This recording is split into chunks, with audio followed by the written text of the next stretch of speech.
nga mawala yung asawa mo rito? Baka hindi na tayo pinaya. Nakagawa ko ng paraan.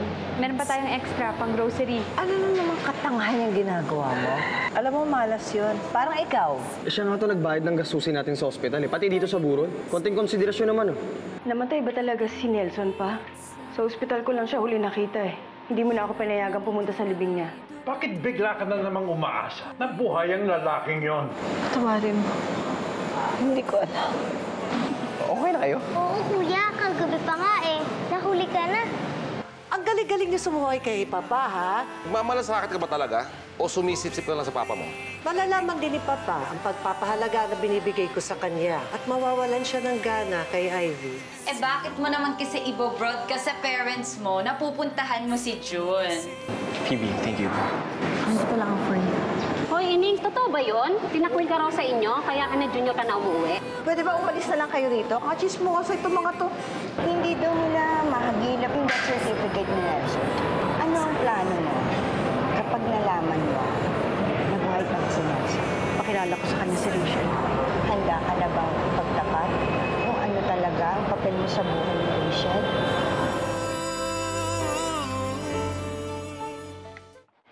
Hoy.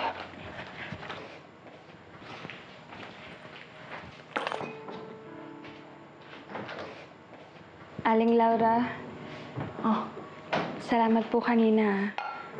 Ay, nako. Eh, dapat lang naman talagang makatikim sila, no? Dahil walang pwedeng umalgabyado dito sa pamilyang to, no?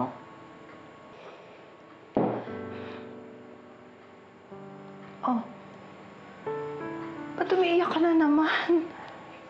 Uy, wala na akong ginagawa sa'yo, ah. Ang sarap lang po kasi sa pakiramdam na maging parte ng isang pamilya na pinagtatanggol ka. Dati po kasi sa amin, tita ko lang po tsaka daddy ko yung nagtatanggol sa akin eh. Hayaan mo. Isa na ako ngayon sa magtatanggol sa'yo. Salamat po, Aling Laura. Inay na lang ang tawag mo sa akin. Mabuting asawa ka sa anak ko. Nagagawa mo mga bagay na hirap akong gawin para sa kanya. Nandito ka pa rin kahit na nahihirapan ka. Salamat po, Aling Laura. Ang swerte ninyo ng anak ko sa isa't isa. Sana wag mo nang pakawala ng anak ko, ha? Opo.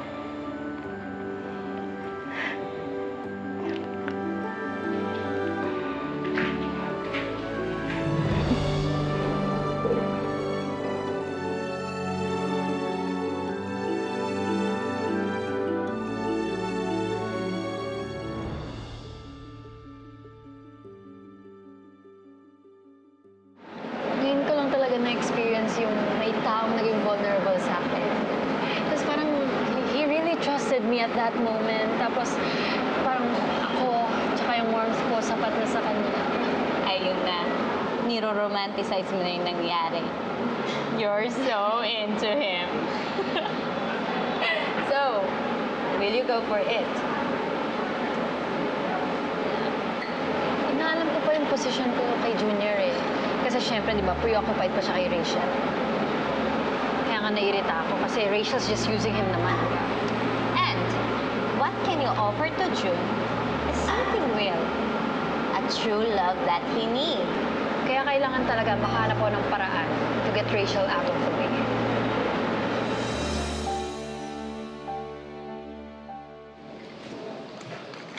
May tinatagong bait pala yung ate mo eh, no? Oo nga eh. Nung una, naaasar pa ako sa kanya pag nagagalit sa akin. Eh, totoo naman palang concerned lang siya. Well, at least dumadami na ulit yung mga matatakbuhan mo nagmamahal sa'yo. Oo nga. Okay na yung relationship ko kay Achi. Tapos okay na rin ako kay Nanay Laura. Aks, Nanay Laura. Ba, mother approved na. Nanay ang tawagan, edi official na pa na mag-asama tayo, ano? O magkapatid. Hindi ka nakakatawa eh. Kulang sa banat eh. Alam mo kung kanino ka dapat nagpapaturo? Kay tatay. Tama na. Sa'yo na lang ako magpapaturo. Namana mo naman yan lahat eh.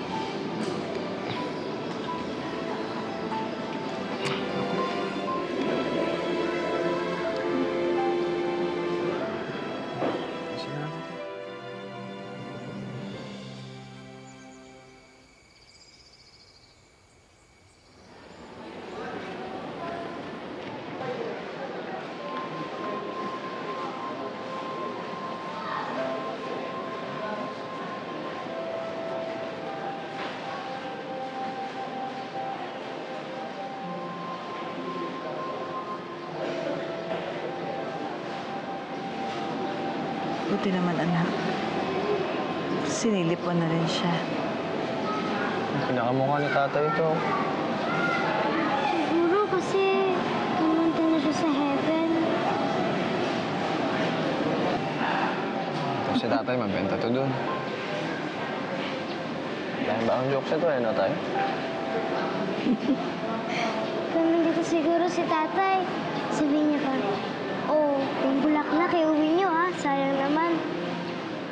Meron pa yan, sabihin niya. Oh, yung cornic, yung pansit. Sabi niyo kasi pwede pa yan sa susunod na linggo.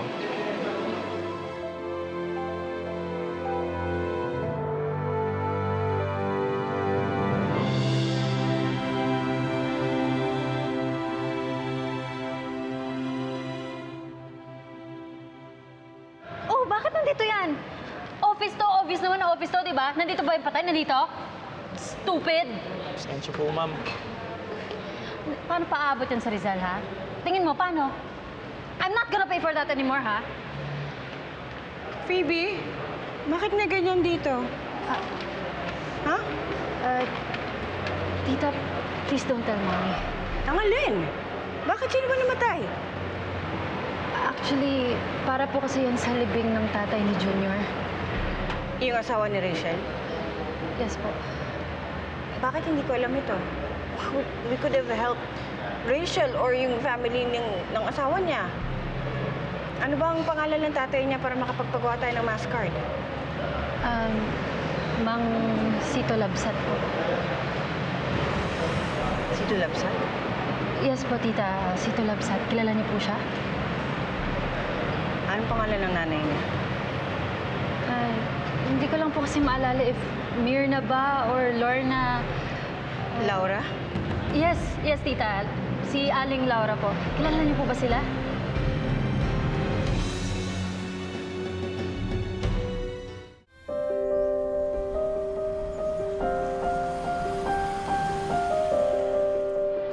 Tita, bakit ba tayo nagmamadali? Hindi naman si Rachel yung namatay eh. Kailangan makuha ko si Rachel doon. Hindi pa pwedeng na kay Laura siya. Tita, what's with you and Aling Laura ba? Kasalanan mo to. Ikaw ang nagsundo sa amin kay Papa. Dahil naiingit ka sa akin. Kaya niya kami nasundan. Hindi nga ako eh. Si Laura. Alam mo yan kung ano si Laura? Kalawang. Parang yung kalawang sa mga luma nating equipment. Sorry po. Sorry? Kasalanan ko ba?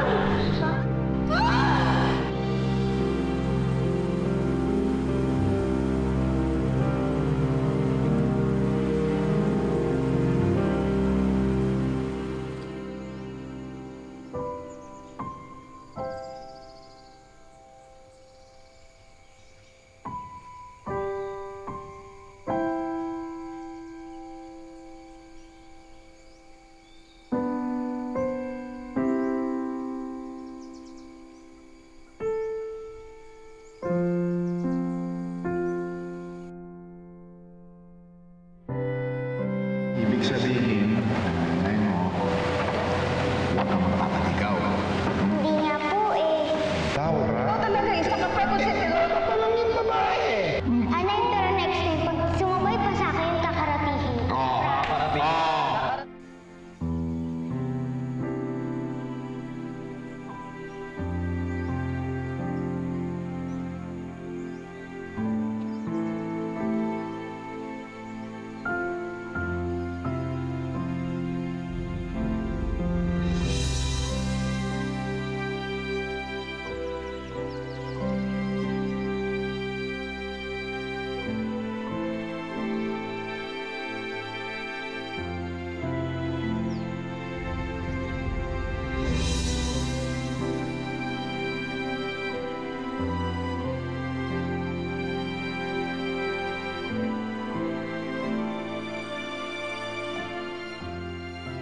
para sa taong minamahal mo.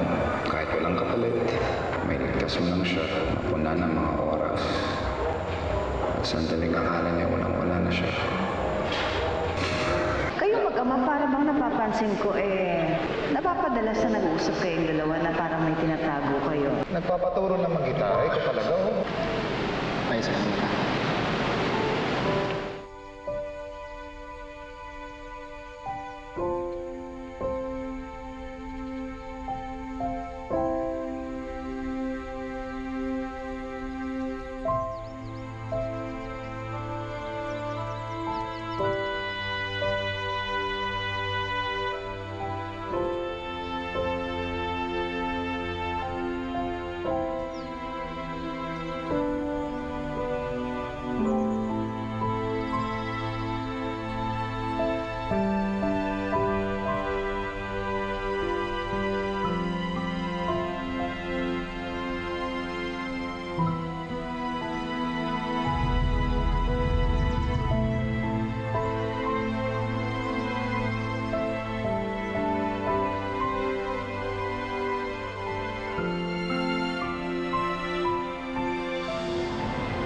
Oh, ano pa iniintay mo?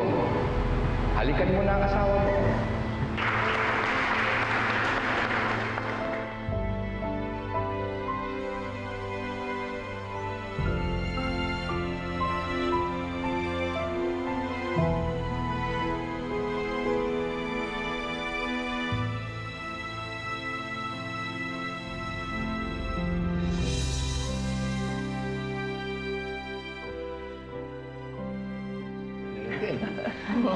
Kasi nga, ha? Parating may natatagong paraan Para makalusot sa lahat ng... Problema. Oh, buti naman minimorize mo. Alam. Sige. Yun.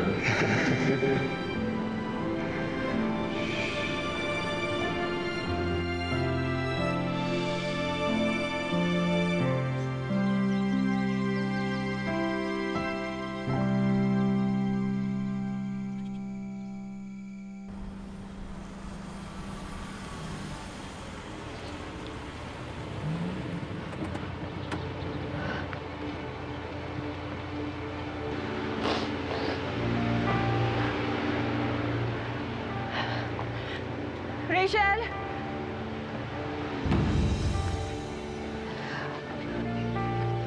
Anong ginagawa mo rito?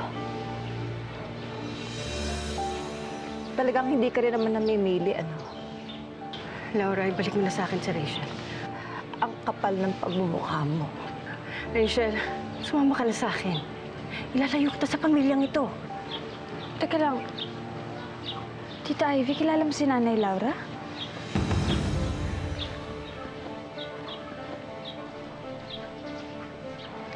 Kilala mo ba itong babaeng to? Kamag-anak mo ba itong babaeng to, Rachel? Laura, huwag ka makialam. Rachel, hindi mo nanay yan. Traidor ang babaeng yan. Sumama ka na sa akin, Rachel.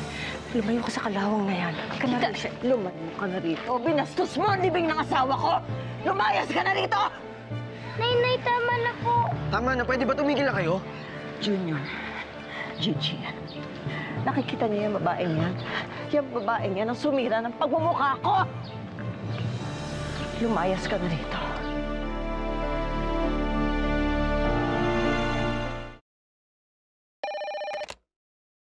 Hello? Hello. Is Phoebe around? Umalis po sila, Ma'am Ivy eh.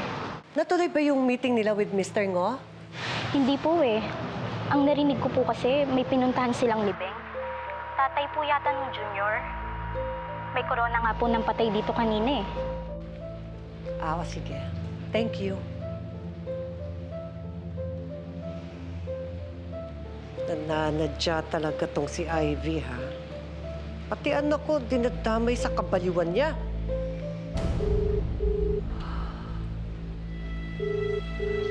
Pick up the phone, Phoebe.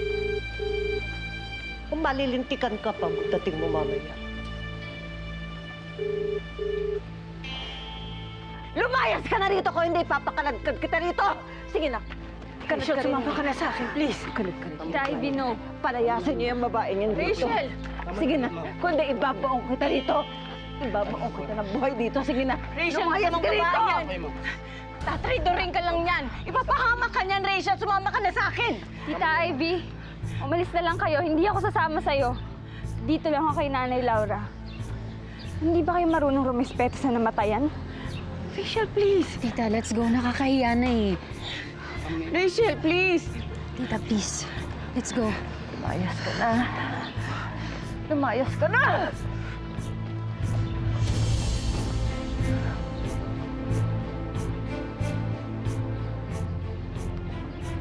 At ikaw, kamag-anak ka pala ng impactang Ivy na yan. Ha?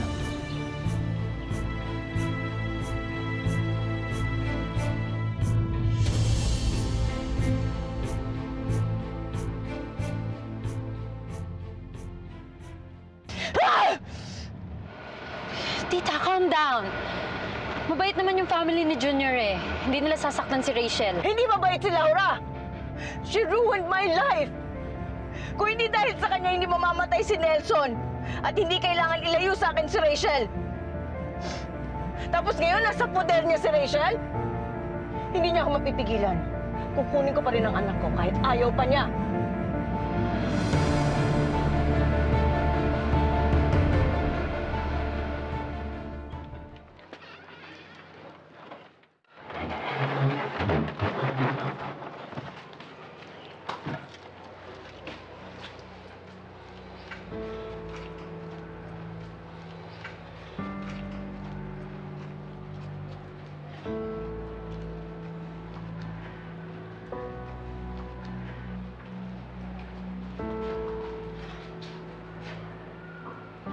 Nanay Laura.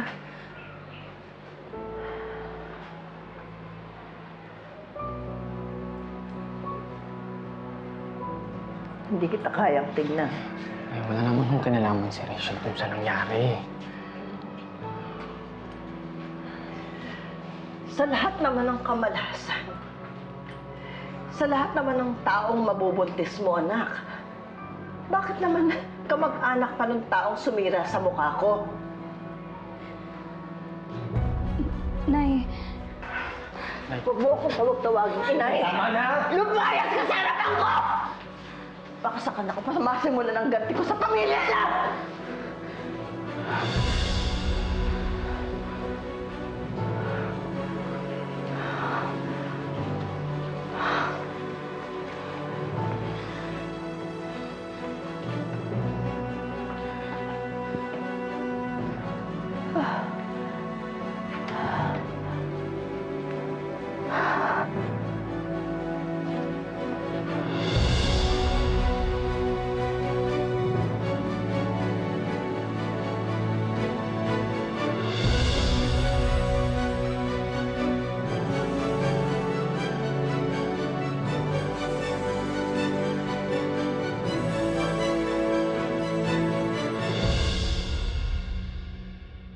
Na kay Laura ang anak ko.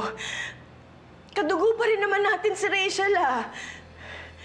Ibabaling ni Laura lahat ng galit niya sa atin. Akalain mo naman, ano? Kahit papano, bumabalik din ang karma.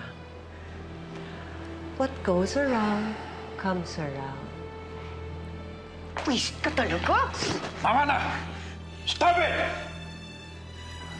Pa, please. Tulungan mo ako na kunin si Rachel kay Laura. Ito lang ang hinihiling ko sa'yo, pa. Hindi naman na kailangan bumalik dito, eh. Tulungan mo lang ako na kunin natin siya doon. Ah, please. Ngayon lang, ito lang. Please. I don't bend my rules. May isang salita ako. Mula nung pinalayos ko yung si Rachel, wala na akong pakialam sa kanya. Hayaan mo na siya doon kay Laura.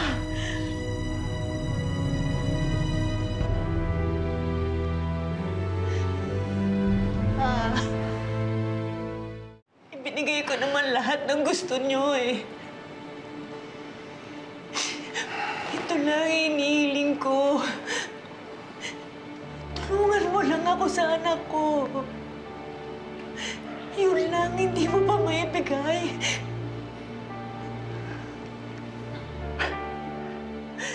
Utang na loob ko pa sa'yo. Ang nagawa mo mga maganda sa kumpanya at sa pamilyang ito,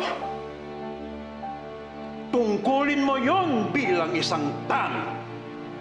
Bilang anak ko. Responsibilidad ninyong lahat na sumunod sa patakaran ng pamilyang ito.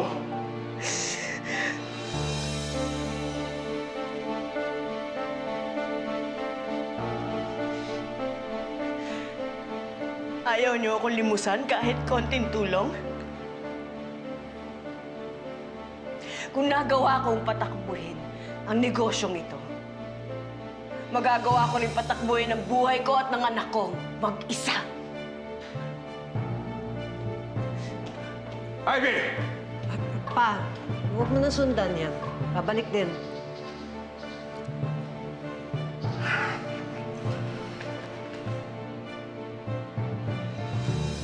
Ivy! Charlie! Ano ba? Ivy! Ivy! Ano ba? Ano naman gagawin mo? Stay here, okay? Gusto ko rin tulungan si Rachel, but not this way. Lubayan mo nga ako, Charlie. Saan ka na naman pupunta? Hayaan mo ako sa diskarte ko. Desperado na ako eh. Hindi ko hahayaan na maglagi pa doon kila Laura si Rachel.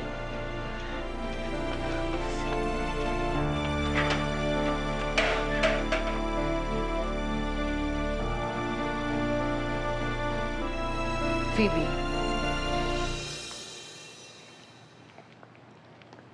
Buti hindi nahalata ni angkong mo na kasama mo si Tita Ivy.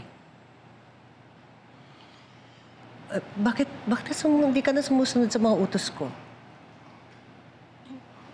Wala, pinipilit lang kasi ako ng Tita Ivy. Kahit na! You should have said no!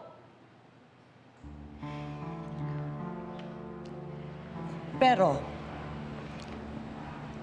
mas concerned ako sa kung bakit parang alam mo ang whereabouts ni Rachel. Alam mo yung libing, alam mo kung nasaan. Nag-uusap ba kayo? Mag-best friends na ba kayo?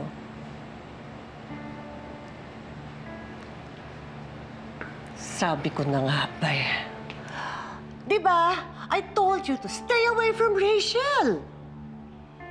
Ano ba? Okay, fine. Sorry. Look, Mom, I'm tired, okay? Parang dumadalas na yung sorry mo, ha? What's happening to you? Phoebe, pinalaki kita na gagawin lang kung ano ang tama. Anong nangyayari sa'yo? Bakit lagi kang pumupunta kay Rachel?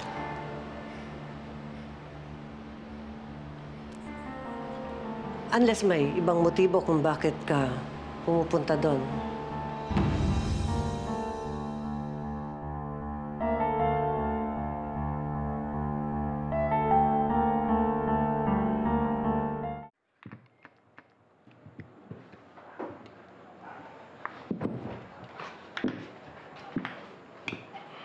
Naiyak ko na dyan. Pwede ba, Junjun, papayaan mo nga ako dito? Wala akong gustong ibang isipin kundi yung quote ako kay Mrs. Ruiz. May ano ba talaga nangyari sa inyo ng tita na Rachel? Hindi ba pwedeng kalimutan nyo na muna yun? Patawarin siya? Kailangan ba pati kami ni Rachel maapektuhan?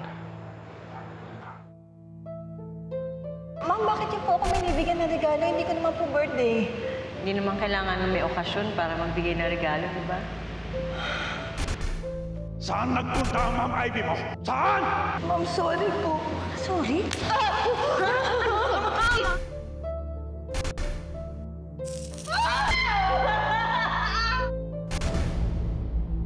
Pagbabayaran mo ang ginawa mo sa anak ko.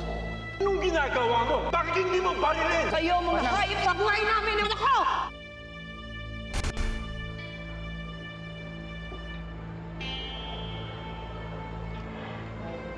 Anong gusto mong gawin ko? Gusto mo ba na Kalimutan ko na kung anong ginawa ng matapobreng pamilya niya sa akin. Para tahimik na masolo mo yung asawa mo. Ano? Gusto mong harapin ko na si Rachel?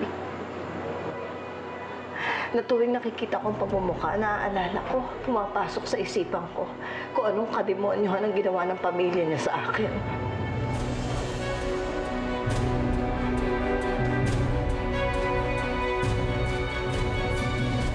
Pagod na akong pumigil sa mga taong sumusuway kay Papa. Cynthia naman. Bumalik na naman yung muchachang si Laura. She'll do the dirty work. Please, mag-isip ka. Alam mong hindi makakabuti kay Rachel ang tumira sa pamamahay mo. Bakit ko naman ibabalik sa inyo si Rachel? Sa pamilya niyong nagtaboy sa kanya? Sa pamilya niyong pumatay sa lolo ko tsaka sumira sa mukha ng nanay ko? Hindi niyo alam kung anong talagang nangyari sa amin ni Laura.